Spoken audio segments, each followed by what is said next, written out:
काय नशिबाचा खेळ आहे ना बघा. ज्याला मरण पाहिजे ती म्हातारी माणसं देवाकडे मरण मागतात, पण त्यांना मरण भेटत नाही. आणि ज्यांना आयुष्य जगायचंय पण ती पोरं आजकाल कुठं ना कुठं तरी ॲक्सिडेंटमध्ये चुकीच्या पद्धतीनं मरतायत, आणि तेही कमी वयात.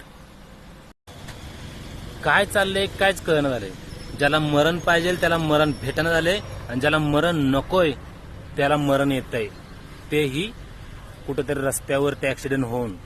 त्यासाठीच भावांनो, गाडी व्यवस्थित चालवत जावा. आता यमदेव रेड्यावरती बसून येत नाही, यमदेव हा गाडीवरती बसून येतोय.